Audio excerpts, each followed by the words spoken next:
अस्सलाम वालेकुम नाज़रीन, आप देख रहे हैं प्रोग्राम गोया और मैं हूं अरसलान खालिद। आज का दिन खास अहमियत का हामिल, जहां पर 3 मार्च सेनेट का इलेक्शन और तमाम तर नज़रें जो हैं वो इस्लामाबाद के इलेक्शन पर मरकूज थी, और वो भी बिलखसूस जो यूसुफ रज़ा गिलानी साहब और हफीज़ शेख साहब के माबैन सेनेट की इस नशस्त पर जो मुकाबला था, तमाम तर नज़रें पूरे पाकिस्तान की आज उस पर मरकूज थी।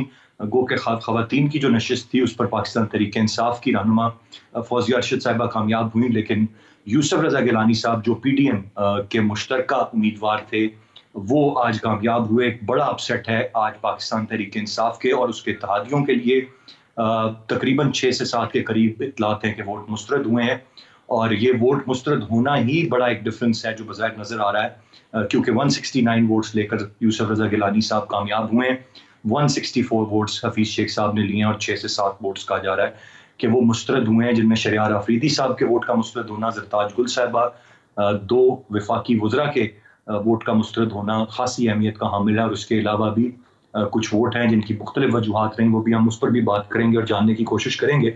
लेकिन जिस तरह से एक मौक़िफ़ रहा बिलखुसूस पाकिस्तान पीपल्स पार्टी का, जो पीडीएम की एक जमात है, कि यूसुफ रज़ा गिलानी साहब को यहाँ से इलेक्शन लड़वाना, उनको सिंध या कहीं और से इलेक्शन ना लड़वाना जहाँ से वो बासानी जीत सकते थे, और फिर ये कहना कि यूसुफ रज़ा गिलानी साहब ये इलेक्शन जीतेंगे, और अगर वो ये इलेक्शन जीतते हैं तो ये अदम एतमाद होगी वज़ीर-ए-आज़म इमरान खान साहब पर। और उसके बाद यहाँ तक कहा जाता रहा कि कल को अगर यूसुफ रज़ा गिलानी साहब जीतते हैं या नहीं, ये माजी में कहा जाता रहा, उसके बावजूद वो तरीके अदम एतमाद लेकर आएंगे। अब जब आज ये बहुत बड़ा अपसेट है, एक बहुत बड़ा सरप्राइज है, एक यूसुफ रज़ा गिलानी साहब का जीतना, तो इसके बाद अब जो नई बहस है, एक नया सवाल है, वो ये है कि अब तरीके अदम एतमाद अगर आती है तो फिर मामला किस तरफ जाएंगे। ये सिर्फ तरीके अदम एतमाद का मामला नहीं है, बल्कि इसके साथ साथ जो इत्तेहादी हैं वो किस हद तक खुश हैं पाकिस्तान तहरीक इंसाफ से, कौन और लोग हैं जिनके वोट यहाँ से वहाँ गए, क्या मुख्तलिफ अपने ही पाकिस्तान तहरीक इंसाफ के मुख्तलिफ MNAs नाला हैं, नाराज़ हैं। वो कि खान साहब ने बड़ी एफर्ट की, उनकी पर्सनल एफर्ट्स थी, तमाम तर लोगों से मिलना, मुलाकातें करना, 2 दिन से वो ये सिलसिला जारी रखे हुए थे। और वो ऐसे लोग भी उनकी पार्टी के MNAs या मुंतखब नुमाइंदे जिनसे 1 साल से भी, जिनको या इससे भी ज़्यादा अरसे से वक्त नहीं मिला था मुलाकात का, उन तमाम लोगों को भी मुलाकात का वक्त मिला, लेकिन उसके बावजूद हफीज शेख साहब को वो इस्लामाबाद से कामयाब कराने में नाकाम रहे हैं। गो की अहमियत तमाम तर सूबाई असम्बलियों से भी है। पंजाब में हमने देखा एक बहुत बेहतर अंदाज में नताइज सामने आए थे। बलूचिस्तान, सिंध, KP, यहाँ से नताइज आने का सिलसिला जारी है। शायद कहीं कुछ अपसेट या ऐसे मामला हम मजीद भी देखें, लेकिन सबसे बड़ा अपसेट इस वक्त इस्लामाबाद में है, और वो यूसुफ रज़ा गिलानी साहब का जीत जाना है। उसके बाद अब बातें हमको चेयरमैन सेनेट के तौर पर लाने की हैं, तो यकीनन ये तमाम तर मामला अब हुकूमत के लिए आसान नहीं रहेगा। गो कि कल शाम से जब वीडियो सरफेस की गिलानी साहब के साहबजादे की और उसके बाद उनका कन्फेशन, तो बाज़ाहिर लगा था कि शायद ये जो हंडिया है बीच चौराहे के फूट चुकी है और अब वो कामयाब नहीं होंगे। लेकिन फिर भी एक बहुत बड़ा अपसेट है। मैं चाहूँगा इस सेनेट इलेक्शन के हवाले से, चूँकि जब से ये मामला कि इस पर इसकी ओपन बैलेट या सीक्रेट बैलेट, फिर इसकी समाअत, हम इसको मुसलसल कवर करते आए हैं, डिस्कस करते आए हैं, और आज जब बिल-आखिर ये तमाम तर मामला सरअंजाम पा गया है और एक बहुत बड़ा अपसेट भी हो गया है, तो मैं चाहूँगा इसके मुख्तलिफ डायनामिक्स पे आज के प्रोग्राम में हम तफसील से बात करें। गेस्ट पार्टिसिपेंट्स का तारुफ कराता चलूँ। हमें प्रोग्राम में ज्वाइन किया कमर दिलशाद साहब ने, साबिक सेक्रेटरी इलेक्शन कमीशन है। बहुत शुक्रिया कमर दिलशाद साहब, आपके वक्त का। मुबशिर बुखारी साहब हमें प्रोग्राम में ज्वाइन कर रहे हैं, सीनियर सहाफ़ी और तज्जियाकार हैं। उनके साथ साथ कमर चीमा साहब, जो कि सीनियर तज्जियाकार हैं, हमारे साथ इस्लामाबाद स्टूडियो से मौजूद हैं। कमर दिलशाद साहब, सबसे पहले बहुत शुक्रिया आपके वक्त का, और आप एक अथॉरिटी हैं ऑन द इलेक्शन। आप मौजूद हैं, इससे हम भरपूर फ़ायदा उठाएंगे। सबसे पहले ये बताइएगा कि ये किस तरह से आप देख रहे हैं, ये कितना मुतवक्के, गैर मुतवक्के है, किस तरह से ये तमाम तर मामला तब्दील हुआ, और कितना बड़ा अपसेट है और कितनी बड़ी वेकअप कॉल है ये पाकिस्तान तहरीक इंसाफ के लिए। दरअसल अगर हम इसको दूसरे पस मंज़र में देखें तो ये एक बहुत बड़ी जमहूरी तौर पर बहुत शानदार तरीके से सब रिज़ल्ट सामने आ गए हैं। अब ज़ाहिर है रियलिटी देखा जाए तो पंजाब में या हमारे जो बाकी जो हुक्मरान जमात के मेंबरान असम्बली थे, उनकी निगाहों में वो एक अजनबी तस्वर किए जाते रहे। अब हफीज़ शेख साहब जो हैं वो एक इंटरनेशनल फोरम के आदमी हैं, और हमेशा जब भी कोई ऐसा कोई बहरान पैदा होता है तो इनकी खिदमात फॉरेन कंट्री तो ज़रा वो अपने एक मशेरे वजीर ख़ज़ाना रहे, उनकी पॉलिसी बड़ी नाला रही, सख्त रही, और अवाम भी उनसे हफीज शेख साहब जो हैं अगर ये कामयाब हो जाते, इन्हें हमारे मेंबरान असेंबली ने एहसास किया। और जब महंगाई बढ़ती जाती, जब ये लोकल गवर्नमेंट के इलेक्शन आ रहे हैं अब जुलाई अगस्त सितंबर में, तो फिर लोगों ने सवाल करना था हमें मेंबरान असेंबली से कि आपने ऐसे शख्स को बना दिया वजीर खजाना जो हमारे अवाम दुश्मन पॉलिसियाँ बनाता रहता है, हमें कोई फायदा नहीं पहुंचता। शुगर माफिया, चेरी माफिया, आटा माफिया और सबको पैट्रनाइज करता है, एनर्जी पावर को वो बाकायदा उनको पैट्रनाइज करता है। तो आपने उसको बना दिया वजीर खजाना, तो हमारे पास क्या वोट लेने आप आ गए। तो इस लिहाज से उन्होंने भी महसूस किया कि हमारा अब अपनी कॉन्स्टिट्यूंसी में जाना खतरे से खाली नहीं होगा। तो पीटीआई के लोगों ने इनके हक में वोट नहीं दिया। इमरान खान साहब जो है उनको पब्लिक का, अवाम का, नब्ज का इदराक ही नहीं है, उन्हें एहसास ही नहीं है। तो इस लिहाज से उनकी जो पॉलिसी जो है उनको अवाम तक नहीं पहुंच रही। तो ये बहुत बड़ा सेटअप हुआ है ये असम्बली में। ज़ाहिर है हुक्मरान जमात जो भी इसके बारे में अपनी मीडिया स्ट्रेटजी के तहत उसको लेके जाए, कभी वो एक नाम लिहाज स्कैंडल बना लिया, वीडियो स्कैंडल, तो वो अब ठीक है सही। अपना अली हैदर गिलानी ने एतराफ़ भी कर लिया। हमारे दोस्तों मीटिंग बैठे हुए थे, हमने वह मशवरा किया कि वोट कैसे जो होता है, अगर किसी के नापसंदगी का वोट किया जाए तो उसका क्या तरीक़ाकार होगा, फोल्ड कैसे किया जाएगा। उससे बन गई वीडियो, बन गई ऑडियो, बन गई। उसको इतना इन्होंने रात भर कल सारा चैनल पाकिस्तान का जो है उसी पर बहस मबासा करता रहा। तो हमने भी तमाम चैनल पर यह कहा इसकी कोई कानूनी हैसियत नहीं है। इलेक्शन एक्ट 2017 में ऐसी कोई मशावरत या मुज़ाकरात के लिए कोई कानून नहीं हुआ। तो दोबारा हुकूमत ने इसको बड़ा इस्तेमाल किया, बहुत इस्तेमाल किया। फिर वो इलेक्शन कमीशन पहुंच गए और इलेक्शन कमीशन में जाके इन्होंने मैं जानना चाहूंगा, आपका कोई कानून नहीं है। अगर कोई शख्स इरादा करता है तो उसने किसी तरह मनूवर करना है इलेक्शन को और वो इरादे की भी चीज की है, तो ये क्या कोई जुर्म नहीं है? सारे दस्तूर पे खड़े होकर वापस चले गए। इतना झूठ जो था वो 5 मिनट में इलेक्शन कमीशन ने ज़ाहिर कर दिया। तो हमारे मेंबरान असेंबली ने भी सोचा कि भाई ये क्या हो रहा है हमारे साथ। तो उन्होंने हफीज शेख को उन्होंने फारिग कर दिया। अब चंद रोज में आप देखना हफीज शेख अपना ब्रीज के उठाएंगे, दुबई चले जाएंगे। तो ये सारा मामला जो है इस लिहाज से बड़ी फतह हुई है जमहूरियत की या अवाम की। अपोजिशन तो उसको फायदा उठाएगी, लेकिन बहरहाल एक अच्छा सेटअप है। यूसुफ गिलानी पाकिस्तान का खूबसूरत चेहरा है, पाकिस्तान की पहचान है। लेकिन अब आप आइए बलोचिस्तान में देखिए, बड़ा अच्छा सेटअप हो गया, सिंध हो गया, खैर पख्तूनख्वा में भी हो गया, पंजाब में एक बड़ा खूबसूरत एनआरओ बन गया। उस एनआरओ के तहत वो सारे जो है 5 एक तरफ छठा खिलाड़ी बीच में आ गया, तो वो भी उन्होंने अपना फैसला कर लिया। तो ये हमारी पार्लियामेंट की जो पब्लिक है, पब्लिक मेंबर है, ये बड़े आवाम को समझते हैं, नब्ज़-शनास हैं ये लोग। तो उन्होंने सारा सूरत हाल को देख लिया। क्रेडिट परवेज लाई साहब भी ले गए। तो लेकिन बहरहाल अच्छा किया उन्होंने, खूबसूरत तरीके से सेटअप कर दिया। तो मैं ये महसूस अब एक और बड़ा जो हमारे नजर जो मेरी नजर में आ रहा है नाकस राय में कि ठीक है फौजी अरशद को हम नहीं जानते, एक और खातून है ये, लेकिन उन्होंने एक 174 वोट देकर इमरान खान को एक अच्छा एक सेफ रास्ता दिखा दिया।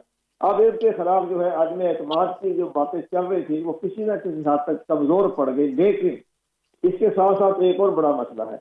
अब अगर लीडर ऑफ दी अपोजिशन या मुतहदा अपोजिशन और प्रेसिडेंट ऑफ पाकिस्तान को आर्टिकल 91 सब सेक्शन 7 के तहत एक ये दरख्वास्त देके रेफरेंस देके कि जनाब चूंकि इस इलेक्शन से साबित हो गया कि वज़ीर आज़म एतमाद के वोट से महरूम हो गए हैं, यानी 169 लिया ना, 3 ही वोट रह गए ना उसके।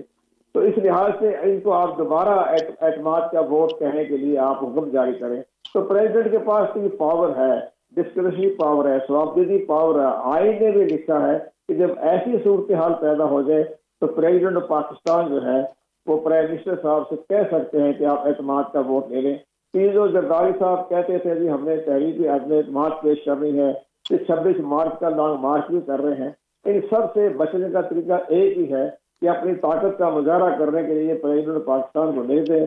प्रेसिडेंट को एतमाद का वोट लेने के लिए वो डायरेक्टिव जारी करना पड़ेगा। तो वहाँ अपनी असेंबली बिल्कुल साहब आपका पॉइंट सर पहुंच गया मुझ तक। मैं आगे बढ़ना चाहूंगा। मुबशिर बुखारी साहब, आप कैसे देख रहे हैं इस सारी सूरत हाल को? और वो के ये प्रेडिक्शंस थी कहा जा रहा था कि वो असर रसूख रखते हैं गिलानी साहब, और हफीज शेख साहब का यकीनन अपना उतना असर रसूख नहीं है। वो बात फिर कभी ये बात आती रही कि ये शायद जीत जाएंगे, फिर ये भी ख्याल कि नहीं जीतेंगे, लेकिन आज बिलाखिर फतह उनकी हुई। जिस तरह से कमर दिलशाद साहब ने कहा ये जमहूरियत की फतह है, आप समझते हैं ये जमहूरियत की फतह है? क्योंकि पाकिस्तान तहरीक इंसाफ तो ये कह रही है, या जो मुख्तलिफ बयानात आ रहे हैं कि वोट खरीदे गए, जमीर बेचे गए। एक तरफ वो बयानिया, दूसरी तरफ जमहूरियत की फतह का बयानिया, आप कैसे देखेंगे इसे? मेरा ख्याल है कि वोट खरीदने से ज़्यादा मुबशिर बुखारी साहब। ये जो कुछ भी हुआ है, जी मेरी आवाज़ आ रही है आपको अरसलान साहब? जी जी, मैं सुन जी, पा रहा हूँ सर, बोलिए। मैं ये अर्ज़ कर रहा हूँ कि ये जो कुछ भी हुआ इसमें अब नैरेटिव जैसा मर्जी बिल्ड कर ले हुकूमती अरकान। फिरदौस आशिक अवान साहब आज सुबह ये फरमा रही थी मैं हफीज़ शेख की मुबारकबाद का जीत का ऐलान करने आई हूँ, और उसके बाद हारने के बाद उनका ये बयान आया कि जी नोटों की चमक जीत गई, जमहूरियत हार गई। ये बैड स्पिरिट ऑफ गेम है। जो भी हुआ उसको एक्सेप्ट करना चाहिए, वन। दूसरी बात यह है कि मेरा ख्याल है कि नोटों की चमक अगर होती तो कम अज़ कम पीपल्स पार्टी कभी अफोर्ड ना करती फ़रतुल्लाह बाबर साहब की हार केपी में, जहाँ पे बहुत सारे MPs वो बैठे हैं जो माजी में पीपल्स पार्टी का हिस्सा रहे, और उनसे भी कोई इस तरह की बात करके जितवाने की कोशिश करते। वहाँ पे सिर्फ PDM पे इन्हसार किया। एक बात तो हो गई है। दूसरी बात मेरे ज़ाती ख्याल में, ये इलेक्शन जब भी होता है, कोई जीते कोई हारे, इलेक्शन की सूरत में जमहूरियत की ही जीत होती है। मेरी ज़ाती डेफिनेशन, मेरी ज़ाती राय ये है। हफीज़ साहब भी जीतते तो हम यही कहते जमहूरियत जीत गई। गिलानी साहब का जो जीत है वो इसलिए अहम है कि PDM के हवाले से जो गवर्नमेंट ने एक नैरेटिव बिल्ड किया हुआ था, हालांकि PDM ने बहुत अच्छे जलसे किए, बड़े अच्छे शो किए। कराची का शो बहुत अच्छा था, उसके अलावा पंजाब में कुछ शोज़ बहुत अच्छे थे, बलोचिस्तान में शो किया बहुत अच्छा था, लेकिन एक दो शो फ्लॉप्स भी गए। जिसके बाद एक बयानिया किया गया जी PDM बैठ गई है। उसके बाद जो बाई इलेक्शंस हुए सिंध में, पंजाब में, KP में PTI की सीट गई, पिशीन से बलोचिस्तान अवामी पार्टी और PTI मिलके इलेक्शन लड़ रहे थे, वहाँ से JUIF यानी PDM का कैंडिडेट जीता। उसके बाद भी वो किया जा रहा है, ये कोई मान ही नहीं रखता। लेकिन अब कम अज़ कम साबित हुआ है कि यूसुफ रज़ा गिलानी साहब की जीत जो है वो मानी रखती है। कंवर साहब बिल्कुल सही फरमा रहे थे, मैं उसी में थोड़ा सा ऐड करूँगा कि खान साहब की अगर ये किसी भी तहजीब याफ्ता जमहूरियत में ये होता तो वहाँ का प्राइम मिनिस्टर जो है वोट ऑफ कॉन्फिडेंस के लिए ज़रूर अपने आप को ही पेश कर देता। तो कंवर साहब तो कह रहे हैं कि अपोजिशन को जाना चाहिए। मैं ज़रा थोड़ा सा आगे बढ़ के ये कहूँगा कि इमरान खान साहब चूँकि अखलाकियात की बात करते हैं, न्यूट्रल अंपायर्स की बात करते हैं, ट्रांसपेरेंसी की बात करते हैं, तो ये बड़ा हाई टाइम है इमरान खान साहब के लिए कि अपने लिए खुद ही वोट ऑफ कॉन्फिडेंस की बात कर लें, उससे पहले कि अपोजिशन जाए और वोट ऑफ नो कॉन्फिडेंस को ऑप्ट करे और उसमें फिर कोई ना कोई इस तरह के मामलात नोक झोंक हो, लड़ाई झगड़ा हो, एलिगेशन और काउंटर एलिगेशंस लगें। तो ये बड़ा अच्छा टाइम है खान साहब के लिए कि अपनी स्पोर्ट्समैन स्पिरिट जो हमेशा वो क्रिकेट के मैदानों में दिखाते रहे हैं, सियासत के मैदान में भी दिखाएं। बिल्कुल आपने दुरुस्त फरमाया कि ये स्पोर्ट्समैन स्पिरिट खान साहब को दिखानी तो चाहिए, बट अब अगर मुख्तलिफ नैरेटिव आता है, कहा जाता है कि जी हमारी बात दुरुस्त थी, अब तक जो बात आ रही है गो के खान साहब क्या इस पर कमेंट करेंगे वो वक्त बताएगा। और स्पोर्ट्समैन स्पिरिट का तकाजा भी यही है कि वो वोट ऑफ कॉन्फिडेंस अब मार्च 26 से पहले ही लेने की कोशिश करें, ताकि वो जो लॉन्ग मार्च है उस पर भी कुछ ज्यादा दम ना रह जाए, अदरवाइज ये अब मोमेंटम ज्यादा जोर पकड़ेगा। एक और दिलचस्प बात यह थी कि आज जिस तरह से मोहम्मद जुबैर साहब और पाकिस्तान मुस्लिम लीग नून के मुख्तलिफ रहनुमा बड़े जज्बाती अंदाज में आज प्रेस कॉन्फ्रेंस कर रहे थे और गिलानी साहब की जीत की बात कर रहे थे। नॉट टू फॉरगेट के पूरा बयानिया मुख्तलिफ रहा PDM में, PMLN का, JUIF का। ये पाकिस्तान पीपल्स पार्टी की अप्रोच और सोच थी कि वो गिलानी साहब को लाए यहाँ पर, ये अपसेट किया और कह लीजिए कि एक तरह की बड़ी शिकस्त है जो वो हुकूमत को देने में कामयाब हुए हैं। मैं ब्रेक की जाने बढ़ूंगा, ब्रेक से वापस आकर कमर चीमा साहब से इसी बात पर हम उनकी राय लेंगे। उमर साहब मौजूद हैं, ब्रेक के बाद इस पर बात करते हैं, साथ रहिएगा।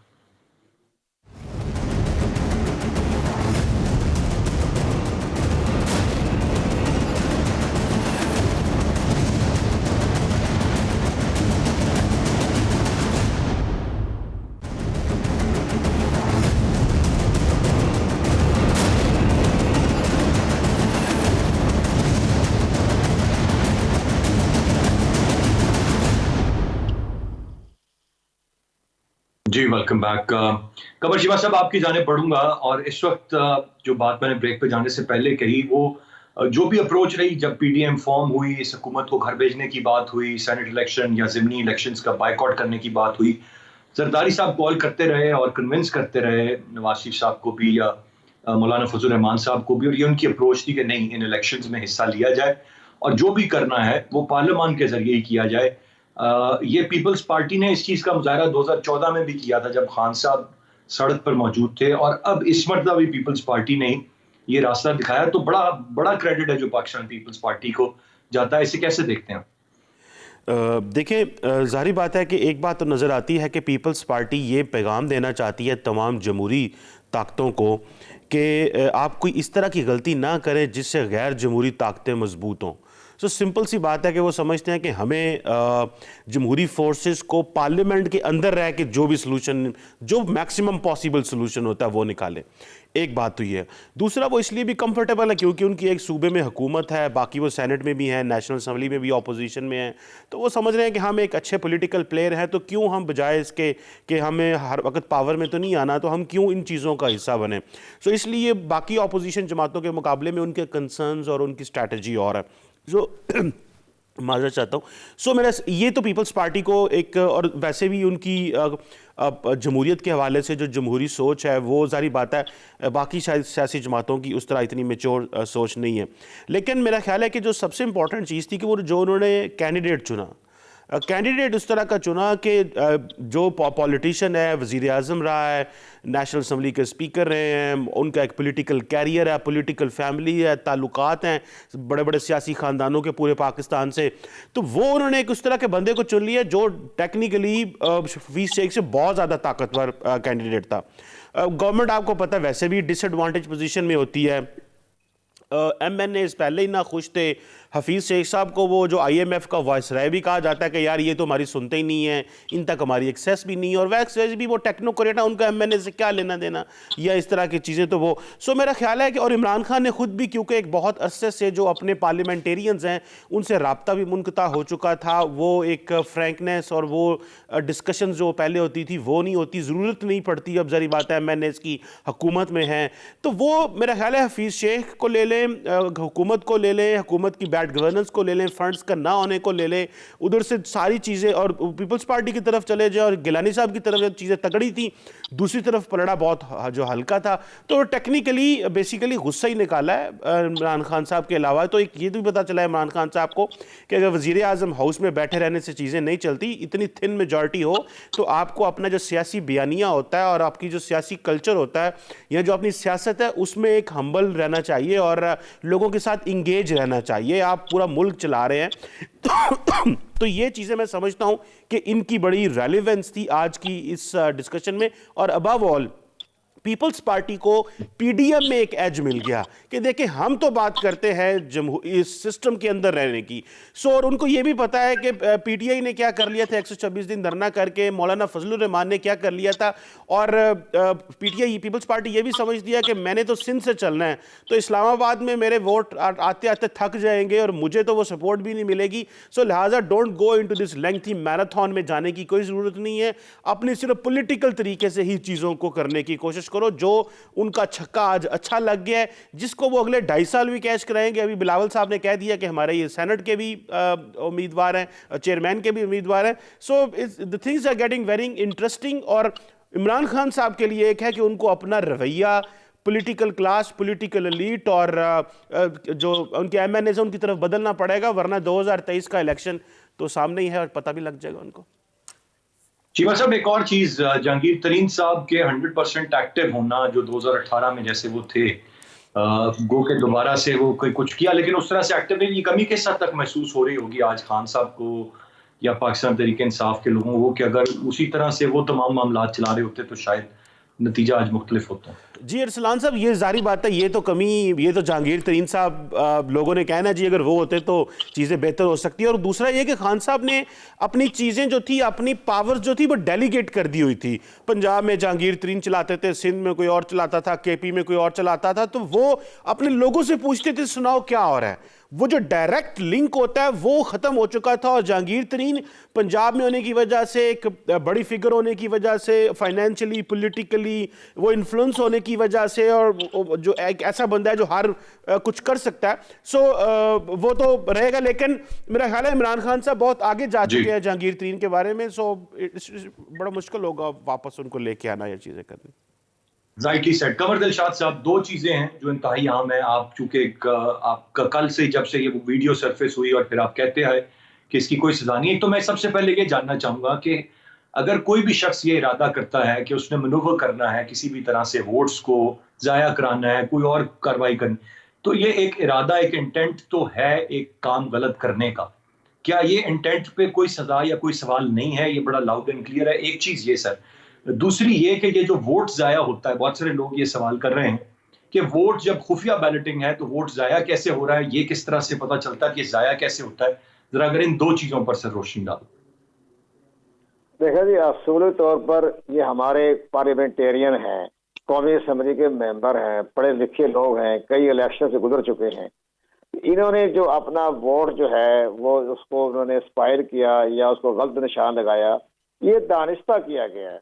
इन लोगों ने एक असूली तौर पर इमरान खान पर अदम एतमाद किया है, और अदम एतमाद का तरीका यही होता है, या तो यूसुफ ज़गलानी को वोट दे दें या उस वोट को ज़ाया कर दें, क्रॉस लगा दें, इनवैलिड कर लें। जैसे कि आप ये देखें कि इनवैलिड जो होता है ना, ये दानिस्ता किया जाता है। तो ये दानिस्ता हो गया ना, ये कौमी असम्बली के मेंबरान हैं ना, ये कोई आम जो है आप वोटर नहीं है या अनपढ़ वोटर नहीं है। इनको तरीका पता है कि हमने वन का प्रायोरिटी लगानी है, वन लगाना है, वन ही करना था ना, उसको पर निशा। अभी ये इवन के Shahryar Afridi minister of state भी रहे हैं, आजकल कश्मीर के अफेयर कमेटी के भी चेयरमैन हैं, उन्होंने दस्तखत कर दिए। यानी आप उनकी लाइन में देखें तो अगर इमरान खान में थोड़ा सा भी एक करंट हो रहा है तो उसको आज रात ही उसको फारिग कर देना चाहिए था, कि उससे इस्तीफा ले लेना चाहिए था कौमी असम्बली की मेंबरशिप से। कहते भाई अपना एक वोट प्रायोरिटी नहीं तुम्हें लिखनी आती, प्रायोरिटी वन लिखना होता है। वन बार बार टीवी पे आ रहा है, इलेक्शन कमीशन बार बार बता रहा है कि आपने वोट कैसे कास्ट करना है। जब आप वोट कास्ट अंदर करने जाते हैं तो वहां भी एक पूरी निशानदाही की हुई कि आपने वोट कैसे इस पर निशान लगाना है। तो इसका मतलब यह है कि दानिस्ता तौर पर उन्होंने ये सारे वोट जो है ये उन्होंने खराब किए। अब आप देखें सुबह खैबर पख्तूनख्वा में किसी एंकर की निगाह नहीं पड़ी, हमने टीवी पे देखा हमने कि वो 11 मेंबर जो थे उन्होंने उसको दोबारा वोट बैलेट पेपर हासिल किया।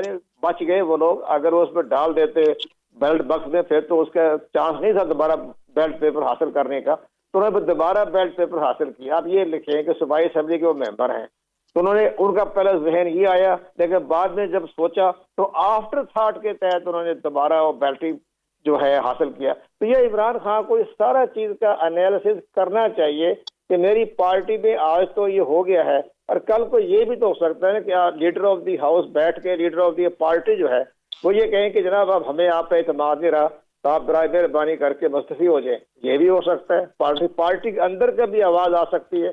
एक बात और है, अब कल जो बड़ा इंपॉर्टेंट इलेक्शन कमीशन में मीटिंग हो रही है वो उससे बड़े नताए सामने आएंगे। वो ये है कि कल चीफ सेक्रेटरी पंजाब तलब किया गया है, और इसी तरह से आईजी पंजाब तलब किया गया, उनके लिए चार्जशीट बन गई है, उनको सस्पेंड करने की समरी तैयार है। तो उनको कल दिखा दी जाएगी कि हम तो प्राइम मिनिस्टर पाकिस्तान को आपकी डिसमिसल की समरी बना के भेज रहे हैं, और प्राइम मिनिस्टर ने हमारी डिसमिसल की समरी पर दस्तखत ना किए तो हम कंटेम्प्ट लगा देंगे।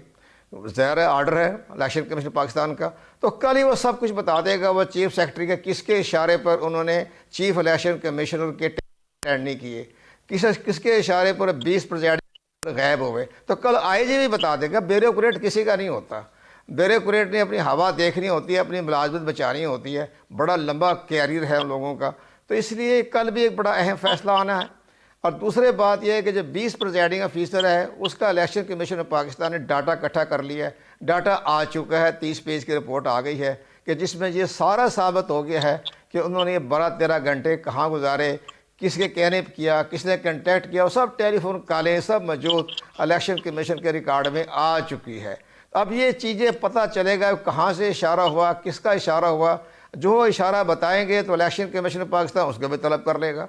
तो ये एक चीज़ स्टेप बाय स्टेप आगे बढ़ रही है, प्रॉब्लम से प्रॉब्लम पैदा हो रहे हैं। तो इसलिए बात हमारे दोस्त बुखारी साहब की बात ठीक है कि ख़ुद ब खुद जो है इमरान खान साहब अपने आप को स्टेप डाउन कर लें कि भाई ठीक है, मेरी तमाम पॉलिसी नाकाम हो गई है और लोगों ने मेरा इत्मीनान नहीं किया। अब ये देखें कि यूसुफ गिलानी ने 169 वोट लिए हैं, जबकि अपोजिशन के पास 160 या 159 हैं।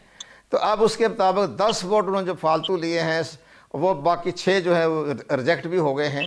तो ये सारी चीज़ें उनके ख़िलाफ़ गई हैं। उन्होंने बड़े इज़्ज़त के साथ इशारा दे दिया है PTI के मेंबरान असम्बली ने बहुत खूबसूरती से कि जनाब मेहरबानी फरमाएँ, आप स्टेप डाउन हो जाए, हमने आप अदम एतमाद कर दिया है, हमने वोट आपके ख़िलाफ़ दे दिया है। बाकी खातून बन गई है, उसका कोई मुकाबला नहीं था। हम तो नहीं जानते फौजी अरशद कौन है, वो उसका 174 उसने लिए हैं, ठीक है, वो एक बचाव हो गया। और पीपल जो मुस्लिम लीग नवाज़ की 161 है, उसने भी ठीक वोट लिए, अपनी पूरी अपोजिशन के वोट लिए। अपोजिशन के वोट तो इंटैक्ट रहे हैं। जो कलसूम जो बनी है, हार गई है मुस्लिम लीग नवाज़ की तरफ से, उसका 161 पूरा वोट ले लिया अपोजिशन का। और लेकर यूसुफ गिलानी ने तकरीबन 10 वोट 9 वोट एक्स्ट्रा ले लिए, 6-7 रिजेक्ट भी हो गए। तो ये सारी चीज़ देखते हुए हमें नज़र आ रहा है कि एक 26 मार्च का जो लॉन्ग मार्च है उसकी नौबत नहीं आएगी। और प्रेसिडेंट पाकिस्तान को भी चाहिए कि वो स्टेट के फेडरेशन के नुमाइंदे हैं, वह इमरान खान के मुलाजम नहीं हैं, वो PTI के मुलाजम नहीं हैं, वो प्रेसिडेंट ऑफ पाकिस्तान है, फेडरेशन है, स्टेट की अलामत है। तो वो अपना हुक्म जारी करें कि जनाब आप दोबारा एतमाद का वोट लें। बगैर अपोजिशन के कहीं भी वो एतमाद का वोट कह सकता है वो, ज़ाहिर है स्टेट का नुमाइंदा। अगर वो स्टेट का आप देखिए, हमें तो ये नज़र आ रहा है जनाब आपके नहीं, मैं अब आपके खिदमत में 1 मिनट में ख़त्म करता हूँ बात को, क्योंकि मैं ये कहता हूँ कि प्रेसिडेंट पाकिस्तान की जो वो भी एट स्टेज है, वो भी ख़तरे में हैं। अब जो सुप्रीम कोर्ट ऑफ पाकिस्तान के जो फैसले आएंगे वो सारी बात होगी, तो उनकी इम्पीचमेंट पे भी अपोजिशन तैयार बैठी हुई है कि जनाब इन्होंने समरी भेजी, सदारती रेफरेंस रिजेक्ट, ऑर्डिनेंस जो था हमारा कानून सेनेट के बारे में तरमीम करने के बारे में वो रिजेक्ट, और इसके बाद फाइज ईसा का जो केस आया वो रिजेक्ट। तो इसके बारे में 3-4 मामले जो ऊपर नीचे जो रिजेक्ट हुए हैं सारे मामलात में, तो प्रेसिडेंट साहब भी अपने ख़तरे में पड़ रहे हैं। तो इसलिए प्रेसिडेंट साहब अपने ख़तरे से बचने के लिए बेहतर ये है कि प्राइम मिनिस्टर के बारे में अपना एक आर्डर जो है आर्टिकल 91 सब सेक्शन 7 के तहत वो प्रेसिडेंट पाकिस्तान जो भेज सकता है, ख़ुद भी भेज सकते हैं, आज खुद भी भेज सकते हैं वो इन हालात को देखते हुए। नहीं तो ज़ाहिर है उनकी भी इम्पीचमेंट जो है वो भी हो जाएगी इमरान खान के बाद। तो ये साहब भी गए तो प्राइम मिनिस्टर साहब भी गए, तो ये सारी चीजें नजर आ रही है। अवाम की बददुआएं भी चली गई है, अवाम की आहें भी चली गई है, बेरोजगार लोग, मीडिया के लोग बेरोजगार, सारा मुल्क बेरोजगारी की अलामत पे खड़ा है। तो उनकी बददुआएं भी तो अल्लाह ताला के साथ में सलाम में पहुंची हुई है ना। बिल्कुल सही कमर साहब एक चीज जो सिर्फ मैं जानना चाहूंगा, मैं पूछना चाह रहा था आपसे, ये मुझे बता दें कि ये जो वोट मुस्तरद होता है किसी का भी, आप कहते हैं ये गलती नहीं है, ये ऐसे नहीं है कि किसी से भी सरसद हो जाए, ये कोई रीजन नहीं होता, या ये गलती से भी हो सकता है किसी से भी? इसकी बड़ी एक कहानी मैं एक मुख्तसर अर्ज कर देता हूँ। जब मैं सूबाई इलेक्शन कमीशनर था बलूचिस्तान में, तो मैं रिटर्निंग ऑफिसर भी था, ये 97 की बात है। तो वहाँ जनाब कराची के लोग पैराशूटर आए और उन्होंने जनाब क्योंकि उस वक्त 5 वोट चाहिए थे बलूचिस्तान की असम्बली में, 4 वोट ले लें तो आप सेनेटर बन जाए। तो उन्होंने चंद लोगों से रब्ता क़याम करके और उन्होंने पैसे को लेन देन किया। ज़ाहिर है कानूनी कार्रवाई तो पूरी कर चुके थे। तो जिनको उन्होंने पैसा दिया जनाब, उन्होंने क्या किया, उन्होंने कुरान पे हलफ उठाया रात को कि जी हम कुरान पे उठाया, और उन्होंने एडवांस पैसा दे दिया। अब जब वोट कास्ट किया तो उन्होंने प्रायोरिटी के ऊपर गोल दारा लगा दिया, निशान बड़ा अच्छे तरीके से गोल दारा। तो गोल दारा निशान लगा तो हमने पेपर दे के हमने रिजेक्ट कर दिए, क्योंकि उसमें निशान का ऑर्डर ही नहीं है कि आप इस तरह से कोई निशान लगाएं। तो 2 वोट जब रिजेक्ट हो गए जो उन्होंने पैसे दिए हुए थे, तो वो 2 उसका जो जैसे तरीका होता है सेनेट का, तो वो सरप्लस वोट जो था वो फौरी तौर पर चला गया तीसरे कैंडिडेट को, और तीसरे कैंडिडेट थे मीर जफरुल्लाह खां जमाली, जो मायूस होकर घर चले गए थे। उनको 2 वोट मिले थे, लेकिन उनको 2 तो कराची वाले 2 वोट कैंसिल हुए, तो 4 हो गए, तो सेनेटर बन गए मीर जफरुल्लाह जमाली। हमने उनको मुबारकबाद दे दी। तो ये सेनेट का तरीकाकार होता है। जब अकबर बुख्ती से मैंने पूछा, अकबर बुख्ती वहीं बैठे हुए चैम्बर में, तो मैंने कहा ये, और अकबर बुख्ती ने मुझे कहा दिलशाद साहब ये मैंने कहा था इनको कि पैसे ले लो लेकिन बैलेट पेपर पर निशान लगा दो, तुम्हारा हलफ भी पूरा हो जाएगा जो तुमने कुरान पे उठाया। ये हमें तो वोट दे दिया, हमें नहीं पता था कि गोलदार नगरों से प्रोजेक्ट हो जाएंगे। बात पहुंच गई मुझ तक, मुझे एक ब्रेक ही जाने पड़ रहा है। ब्रेक से वापस आकर हम मुबश्शिर बुखारी साहब और कमर चीमा साहब की राय लेंगे। बहुत तफसील से कमर दिलशाद साहब ने जो भी मामला थे सारे मामले पर रोशनी डाली। ब्रेक के बाद मजीद बात करते हैं, साथ रहिए।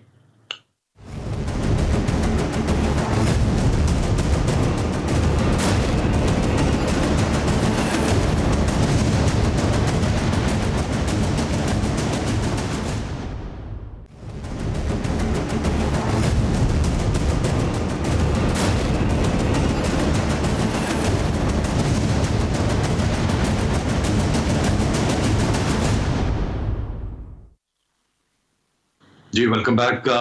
मुबश्शिर बुखारी साहब, आपसे जानना चाहूंगा, आप जो इस वक्त यकीनन पीडीएम है वो जीत का जश्न मना रही है, पीपल्स पार्टी ज्यादा पम्प्ड अप है, ज्यादा चार्ज है, और बिलावल साहब का ये मानना कि अब चेयरमैन सेनेट भी हमारा ही आएगा। अब आप क्या समझते हैं, आगे ड्राइविंग सीट पर पाकिस्तान पीपल्स पार्टी या मुश्तरका पीडीएम ही होगी when it comes to senate? और फिर एक और इम्पोर्टेंट नुकता सर, जो अब तक कानून साजी इनको मसला था कि सेनेट में इनकी मेजॉरिटी नहीं है, अब भी वो कितना अदादो शुमार किस तरफ जाएंगे और फिर कितना आसान रहेगा इनके लिए तमाम तर चीज़ों को एक मतलब आईनी कवर देना, या ये सदारती ऑर्डिनेंस से मामला चलाने की तरफ इनकी तवज्जो रहेगी? जी बिल्कुल, देखिए अगर देखा जाए तो प्रैक्टिकली जो भी हुआ पीडीएम के प्लेटफॉर्म से, उस पे हमें नज़र आया कि जो बयानिया था, जो सजेशंस थी, जो प्लान था, वो पीपल्स पार्टी का ही चला और वो कामयाब भी हुआ।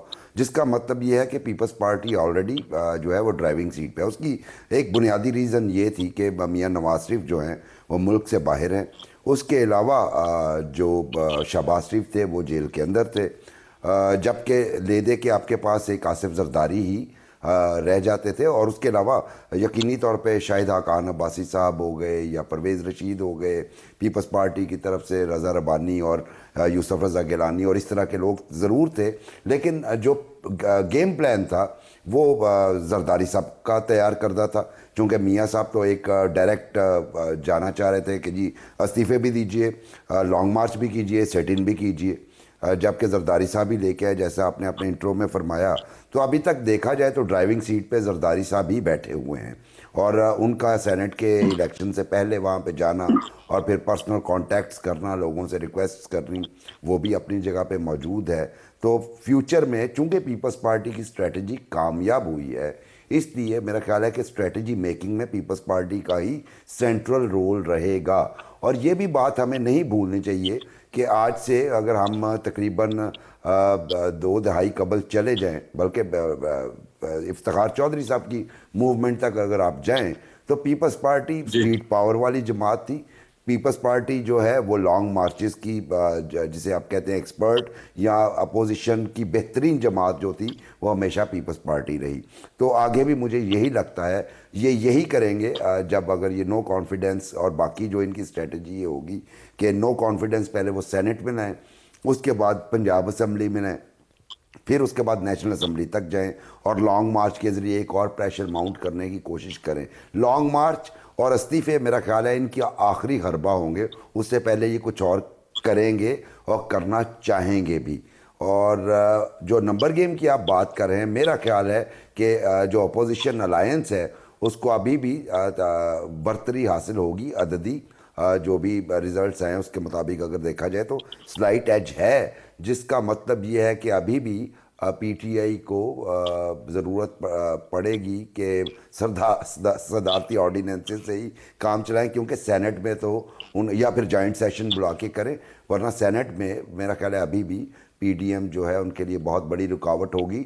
जब भी ये कानून साजी करना चाहेंगे तो वहाँ से कम अज़ कम उन्हें वो सपोर्ट नहीं मिलेगी। लेकिन वहाँ का तो आप भूल जाए ना अरसलान भाई, पहले तो आप नेशनल असम्बली की बात करें, अब तो नेशनल असम्बली की सपोर्ट भी डाउटफुल हो गई है। और मुझे ज़ाती तौर पे ये महसूस हो रहा है कि शायद वाकई में कुछ लोग जो हैं वो ब्रेक अवे फैक्शन ना बना लें पंजाब में और नेशनल असम्बली में, स्प्लिंटर ग्रुप ना बना ले आइंदा आने वाले दिनों में। क्योंकि जो मेरी सुनगुन है उसमें यही है कि शायद पीडीएम इसके लिए भी जाए कि कोई फॉरवर्ड ब्लॉक जो है नेशनल असम्बली में और पंजाब असम्बली में बनवाने की कोशिश करे, जिसके बाद नो कॉन्फिडेंस मोशन जो है वो ये टेबल करेंगे। Rightly set. कमर चीमा साहब, कुछ चेन ऑफ इवेंट्स देखते हैं। जो पहली फ्लाइट रही वो बड़ी सोलो और जबरदस्त रही खान साहब की, उनके अपने डिसीजन मेकिंग, उनकी अपनी काबीना में शफलिंग, चीजें, वजारतें, तब्दील, ये वो सब कुछ होता रहा। लेकिन अब अगर कुछ हालिया अरसे में देखा जाए तो ये शिकस्त का सामना है और ये शिकस्त बैक टू बैक मिल रही है। ये बड़ा अनलाइकली होता है कि किसी की गवर्नमेंट हो, फिर एक विफाक में हो, सूबे में हो, फिर अंदरूनी मसाइल की वजह से केपी से सीट आप हार जाएं, कहीं और जगहों पर आपको मुश्किल हो ज़िमनी इंतखाबात जीतने में, फिर डस्का वाला मामला हो जाना। अभी जिस तरह कंवर दिलशाद साहब ने कहा कि वो कल एक और बड़ा इंपॉर्टेंट होगा जब चीज़ें सामने आएंगी, और यकीनन वो अपनी खबर के बुनियाद पर ये बात कर रहे हैं। और फिर आज ये सन अब बयानात कुछ भी हों या वो टीवी पर या मीडिया पर कुछ भी कहा जाए, लेकिन एक रियलिटी तो है कि इस वक्त मोराल तो बड़ा डाउन होगा, और इस मोराल के साथ और फिर एग्जिस्टिंग मसाइल के साथ अब यहाँ से इसको लिफ्ट अप करना, चीज़ों को बेहतर चलाना बजाय बड़ा मुश्किल नजर आ रहा है इस वक्त पीटीआई की गवर्नमेंट के लिए। जी बिल्कुल सही कह रहे हैं। मुझे ऐसे लगता है कि पहली बात तो यह है कि मेरा ख्याल है कोई नो कॉन्फिडेंस मोशन अगर आ भी जाए तो इमरान खान सर्वाइव कर जाएंगे, मुझे ये लगता है, और इतना वो मैनेज कर लेंगे, क्योंकि मेरा ख्याल है जितने पॉलिटिकल एक्टर्स हैं, जो स्टेक होल्डर्स हैं सारे सिस्टम के, वो कॉन्टीन्यूटी चाहते हैं, तो इस वजह से इस तरह की चीज़ तो नहीं होगी।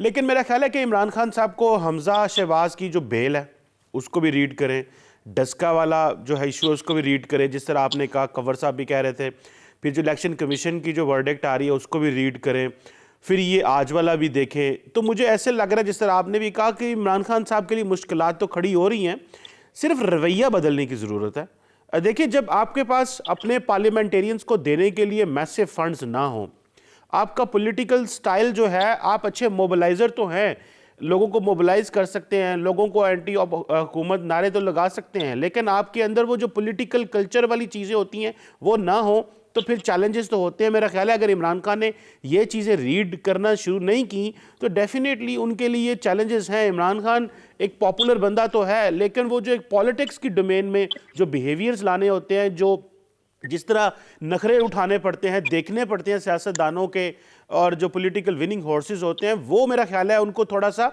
अब उस तरफ ध्यान देना चाहिए। मुझे याद है 2-2.5 साल पहले भी मैंने कहा था कि अगर इमरान खान साहब अच्छा कदम उठाते तो पीपल्स पार्टी को अपने साथ मिला लेते, तो पीएमएलएन और मौलाना फजलुर रहमान के साथ इनका फॉरएवर कंपटीशन था और उसमें रहना था, तो इनको आज ये मौका ही ना देखना पड़ता। ये जो इतना ज़्यादा ऑल आउट चले जाते हैं सबके खिलाफ, ये पॉलिटिक्स है, और इतनी थिन मेजॉरिटी के साथ इतनी इस तरह पॉलिटिक्स करना कि मुझे किसी की कोई परवाह नहीं है, मुझे ऑपोजिशन की भी परवाह नहीं है, मुझे अपने लोगों का भी वो उस तरह नहीं केयर कर रहे, तो ये तो फिर इस तरह की चीज़ें तो होंगी। और दूसरा ये है कि जो मुल्क में इस वक्त न्यूट्रलिटी की बात हो रही है, स्टेक होल्डर्स की, वो भी शो हो रही है। उस न्यूट्रलिटी को भी रीड किया जाए कि अभी जो है वो हुकूमत के ऊपर जो तनकीद है वो होती रहेगी, जो रियासत के ऊपर तनकीद है वो जाहिर बात है उसके ऊपर डिस्कशन हो रही है। हुकूमत और रियासत को अलग-अलग समझा जाए, तो मुझे ऐसे लग रहा है कि अगर खान साहब ने इसको रीड नहीं किया तो इसको भी समझ लें कि अभी उनकी जो हुकूमत है उसको बहुत सारी जगहों पर सर्वाइव करना पड़ेगा। उसे कुशन तो मिलेगा जब उनको गिरने वाले होंगे या अगर वो उनको गिराया जा रहा होगा, लेकिन वो कुशन सिर्फ for the sake of the political stability और उस सिलसिले में होगा। ये इसलिए भी नहीं होगा कि नहीं इनको हर हाल में बचाना है, ये गलतियां करें, नालायकियां करें तो फिर भी इनको बचाना है। अब मेरा ख्याल है खान साहब का वो वाला फेज जा चुका है। खान साहब का वो वाला फेज जा चुका है। आपने न्यूट्रलिटी की बात की चीमा साहब, ये न्यूट्रलिटी है या ये कोई एक शिफ्ट है? How do you see it? Sir ये शिफ्ट भी है, ये ट्रेंड भी है। ये हमजा साहब की बेल देख ले, जो डस्के में हुआ उसको देख ले, अदारों का जो है वो पूरे तमाद होना और फैसला लेने की जो बात है ये उसको भी देख ले। सो समहाउ ये एक ट्रेंड बन रहा है। अगर वैसे तो न्यूट्रलिटी 100% तो बिल्कुल ही नहीं हो सकती, लेकिन फिर भी एक मेरा ख्याल है एक मौका दिया जा रहा है कि आप अपने आप को, ये खुला मैदान है, इसमें सारे भाग रहे हैं, आप भी भागें और उसी तरह भाग रहे हैं जिस तरह बाकी लोग भाग रहे हैं। सो खान साहब को उस कुशन से थोड़ा सा उठना पड़ेगा अगले 2-2.5 साल सर्वाइव करने के लिए। बहुत शुक्रिया अदा करना चाहूंगा मैं अपने तीनों रिस्पेक्टेबल गेस्ट का, कंवर दिलशाद साहब, मुबश्शिर बुखारी साहब और कमर चीमा साहब। गुफ्तगू आपने सुनी, आज एक वेकअप कॉल है ये पाकिस्तान तहरीक इंसाफ के लिए, बहुत बड़ी वेकअप कॉल है। वोट्स का इधर से उधर हो जाना, गो कि अगर इसको ज़मीर बेचना कहें या अदरवाइज इनके लोगों का इनसे नाला होना, नाराज़ होना, उस तरह से वक्त ना देना, मैनेजमेंट ना होना, ये तमाम तर चीज़ें। और फिर दिलचस्प बात, वो कैंडिडेट जो हफीज शेख साहब हैं, मुशीर खजाना हैं, और फिर खजाने पर बोझ, उस आम आदमी पर बोझ, और ये तमाम तर मामला ये और ज्यादा कंसर्न और क्वेश्चन रेज करता है। और यकीनन जो MNAs जिन्होंने वोट दिया वो भी तर्जुमानी कर रहे हैं उस आवाम की जो पिस रही है महंगाई से। तो ये तमाम तर चीजें हैं जो इनको देखने की और रिविजिट करने की जरूरत है, अदरवाइज मामला शायद काफी मुश्किल हो जाएंगे। आज के प्रोग्राम से इतने। अस्सलाम, खालिद को इजाजत दीजिए, अल्लाह ने के बाद।